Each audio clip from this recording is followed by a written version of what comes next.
آدمای مهربون و زودباور اینا احمق نیستن.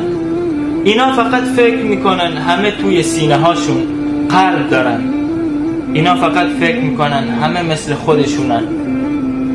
دروغ نمیگن، با همه رو راستن، قلب صاف و نازکی دارن، در همه کارها الله رو در نظر میگیرن و با یه تق قلبشون میشکنن. اینا احمق نیستند، اینا خاصند.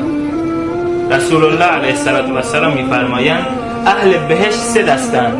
یه دسته از اونا کسایی هستند که نسبت به نزدیکانش، نسبت به مسلمانان مهربونن، دل نازکن، دل سوزن. اینا اهل بهشتند. سلام علیکم.